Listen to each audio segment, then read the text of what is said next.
কোটার বিরুদ্ধে যে আন্দোলন সেটা কিন্তু চলমান রয়েছে। আমরা সকাল থেকে দেখেছি নগরীর বিভিন্ন স্কুল কলেজের শিক্ষার্থীরা তাদের স্ব প্রতিষ্ঠানের সামনে কিন্তু তারা বিক্ষোভ সমাবেশ এবং মানববন্ধন করেছেন এবং তারা বারবার বলছেন যে এই সমাবেশ বা এই তাদের যে আন্দোলন যতক্ষণ পর্যন্ত সফল না হয় তারা কিন্তু রাজপথে থাকবেন। আমরা দেখেছি নগরীর থেকে বিভিন্ন জায়গা থেকে কিন্তু ব্যানার ফেস্টুন নিয়ে তারা যখন রংপুর নগরীর পার্কের মোড়ে আসে কিছুক্ষণ তাকে কিন্তু পুলিশের সঙ্গে ধাওয়া পাল্টা ধাওয়ার মতো ঘটনা ঘটে। এখনো সেই কিন্তু ঘটনা কিন্তু চলমান রয়েছে, ব্যাপক সংঘর্ষ চলছে।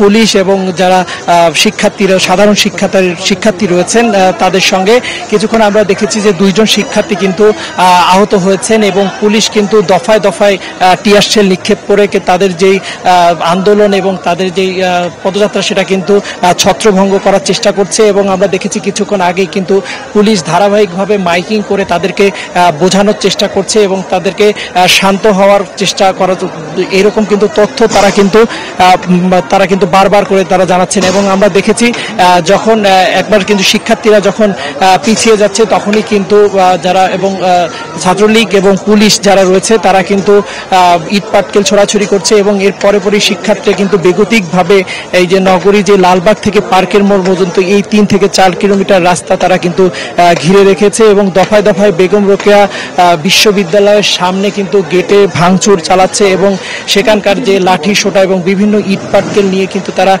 পুলিশের গাড়ি বহরে নিক্ষেপ করছে এবং পুলিশের গাড়ির দিকে নিক্ষেপ করছে এবং পাল্টাপাল্টি পুলিশও কিন্তু টিয়ার শেল ছুটছে এবং পাশাপাশি ছাত্রলীগের যারা নেতাকর্মীরা রয়েছেন তারাও কিন্তু এখানে কিন্তু তাদের কিন্তু ইট পাটকেল ছুটছে। এই মুহূর্তে আপনারা ক্যামেরার স্ক্রিনে দেখছেন যে রংপুর বেগম রোকেয়া বিশ্ববিদ্যালয়ের সামনে যে মেইন গেট রয়েছে সেই মেইন গেটে কিন্তু যে শিক্ষার্থীরা তারা কিন্তু ভাঙচুর চালাচ্ছে এবং সেখানে যতগুলো টিনের গেট দেয়া ছিল, ব্যারিকেড দেয়া ছিল সেগুলো কিন্তু ছাত্ররা ভেঙে ফেলেছেন। তারা একটি বিষয় কিন্তু বারবার বলেছেন তাদের যে যৌক্তিক দাবি যে কোটা প্রথা আন্দোলন সেটা যতক্ষণ পর্যন্ত বাস্তবায়ন না হয় তারা কিন্তু রাজপথে থাকবেন। এবং কিছুক্ষণ আগে আমরা কিন্তু সময় সংবাদের ক্যামেরার স্ক্রিনে আপনাদেরকে দেখিয়েছি এই আন্দোলনে এসে কিন্তু 2 জন শিক্ষার্থী আহত হয়েছেন। তারা যখন পাল্টাপাল্টি ইট পাটকেল ছুটতে যায় তখন কিন্তু টিয়ার শেল নিক্ষেপ করে এবং তখনই কিন্তু তারা আহত হন। এরপরে আমরা দেখেছি তাদের যে সহপাঠী রয়েছে তারা কিন্তু তাৎক্ষণিকভাবে রংপুর মেডিকেল কলেজ হাসপাতালে রিকশায় করে তাদের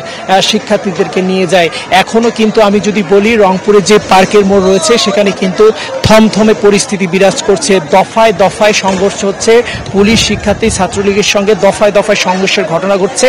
এখন পর্যন্ত কিন্তু দুপুর 1:30 থেকে শুরু হয় এখন অবধি মানে 2:45 অবধি কিন্তু এখন অবধি কিন্তু এই ধারাবাহিক যে সংঘর্ষ সেটা কিন্তু চলমান রয়েছে। এবং আমরা দেখেছি যে কিছুক্ষণ আগে আরও রংপুর জেলার বিভিন্ন শিক্ষার্থীরা তারা কিন্তু রিকশায় এবং বাইকে করে এসে কিন্তু এই আন্দোলনে তারা যোগ দিয়েছেন এবং যোগ দেওয়ার পরে কিন্তু রংপুরের পার্কের মোড়ের সামনে যে বেগম রোকেয়া বিশ্ববিদ্যালয়ের যে মেইন গেট রয়েছে সেই মেইন গেটের সামনে তারা জড়ো হচ্ছেন। জড়ো হওয়ার পর তারা একত্রে হয়ে কিন্তু তারা পুলিশের দিকে ইট পাটকেল ছুটছেন। পুলিশও কিন্তু উল্টো কিন্তু নিয়ন্ত্রণ না নিতে পেরে কিন্তু তারা টিয়ার শেল ছুটছেন এবং টিয়ার শেল ছোড়ার পরে কিন্তু তাদের সাথে আরও কিন্তু সংঘর্ষ বাড়ছে এবং তারা যেমনটি বলছেন যে যতক্ষণ পর্যন্ত কিন্তু আমাদের এই দফা যতক্ষণ পর্যন্ত মেনে না নেওয়া হয় ততক্ষণ পর্যন্ত কিন্তু আন্দোলন চলবে। দর্শক আপনার ক্যামেরা স্ক্রিনে আরও একবার দেখানোর চেষ্টা করছি, দেখেন তারা কিন্তু যারা শিক্ষার্থীরা রয়েছেন তারা কিন্তু পুলিশের দিকে তেড়ে যাচ্ছেন এবং পুলিশও কিন্তু উল্টা টিয়ার শেল ছুটছেন এবং শিক্ষার্থীরাও কিন্তু